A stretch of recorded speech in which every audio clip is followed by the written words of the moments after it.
Good day everyone, it's Trish here, your Millennial Morena.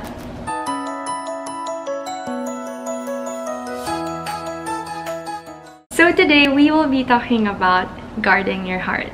So back when I was a lot younger, I remember coming across this verse which was from Proverbs 4:23, and it says, "Above all else, guard your heart, for it is the wellspring of life." And ever since I had heard that verse, all the while I had attached that verse to really guarding my heart from men, from the wrong relationships, to really keeping my heart pure and just saving it for the right relationship, for the right man, which admittedly I had failed so many times, but that is not what we are going to be talking about. So there, like, I had attached that verse to that idea, but recently, having met so many new people and just really having beautiful conversations with them and learning about how they perceive life and how their experiences just really change the way they feel towards life and how they view the world, just made me remember that verse. And for some reason I just researched more about it, and here I am sharing with you guys what I had learned, and hopefully it'll help you as much as it has been helping me. So guarding your heart, I will be breaking this topic into 3 points. So really, what does guarding your heart mean?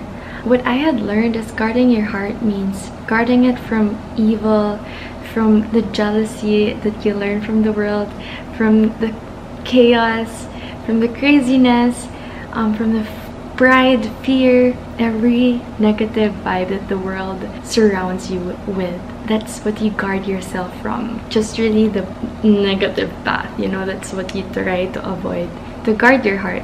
But of course, I'm fully aware that life isn't always about butterflies, unicorns, and rainbows, right?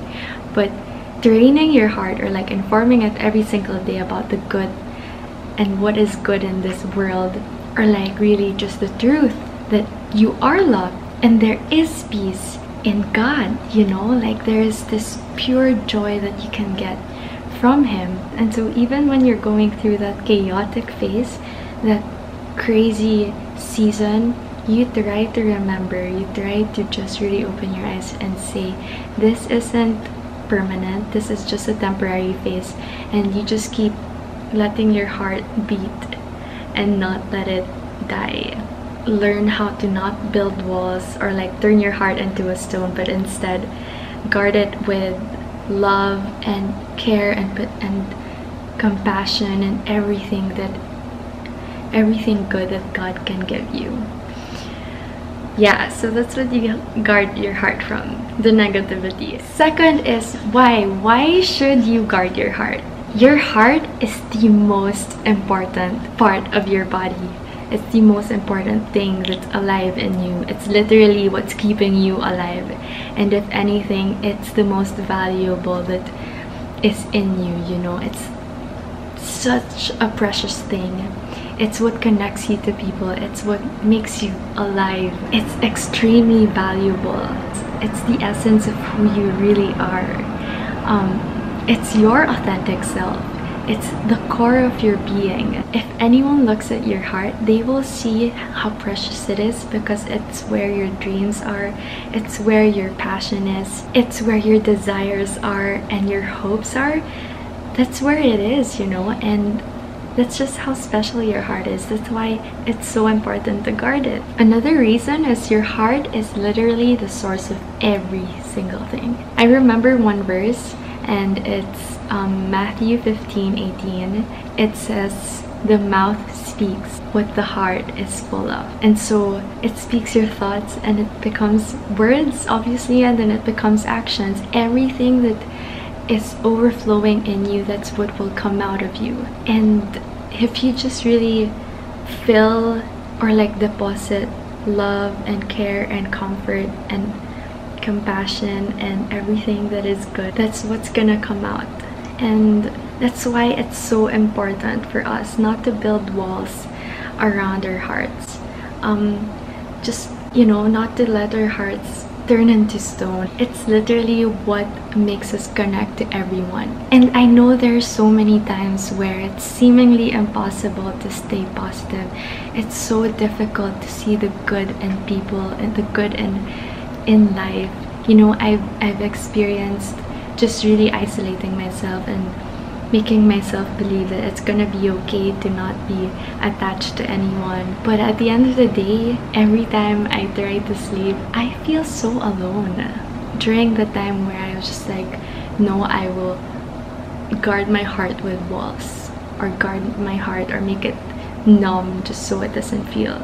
But the more you make it numb, the more it hurts, because you're not aware that you're actually already alone. You've already disconnected yourself from everyone, or isolated yourself from everyone. When I was going through that, it's just best to just like break each wall and like make my heart beat again and breathe and just make it love and connect with other people. And so even when life is chaotic for you, or like it's just so impossible to even consider life being good again, you'll realize that every single day as you move forward from that difficult phase in your life, you become wiser. And you're going through that difficult phase, you're becoming wiser, but at the same time your heart is still beating. And it's, you know, like you just try to still smile during a very crazy season and just say, you know what, despite what I'm going through, I know that I'm not going through this alone. I have my family, I have my friends with me. And the fear of connecting again, when you tell yourself, or when you try to make yourself believe that it's fine to be connected again, you know, it just makes your heart beat again. And it's such an amazing feeling. Which leads me to my next point. How do you guard your heart? Guarding your heart means knowing your identity in Christ. Knowing that you are precious and you are His daughter or His son. And so your security comes from Him. And you just really tell God, like, God, if I'm the one holding my heart, if I'm the one teaching it, if I'm the source of teaching it how it should be, then it's gonna be so callous, will be as cruel as a human being can be, because my heart can be surrounded with all the pain that life can throw at me. But if you're the one holding it, if you're the source of whatever my heart can feel, whatever I can feed my heart, if you're the source, then it's gonna get filled with happiness and love and joy, like that pure joy that when even when I get anxious and then I just remember that, oh my gosh, you know, like I can still be loved even when I make mistakes, then you're just gonna let your heart breathe again.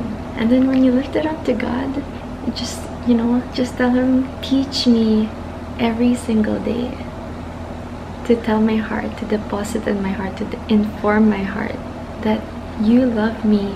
So with that information in my heart every single day, when I go through the darkest days, just have to remind myself, just like that glimpse of reminder, or like that hope that, you know what, it is just temporary. Whatever I'm going through, whatever negativity, whatever crazy phase I'm in right now, this is just temporary, because at the end of the road there is gonna be light, and there is just gonna be hope again. And I know that while I'm walking through this crazy path, God is walking with me, especially and even when life is insanely tough. God just help me train my heart to still believe, to just really love even when it's the hardest to love. I hope that encouraged you guys one way or another. I just really wanted to share with you what I had learned, and you know, it's an everyday battle, it's an everyday decision, but we are gonna keep winning when we keep choosing love and compassion and everything that is positive. And even when life knocks you down, you just keep standing up and keep saying, you know what, despite how difficult you are, despite how challenging this phase is, I am gonna respond with love, because that is the best response I can ever give anything or anyone. So there, I hope you learned a thing or two.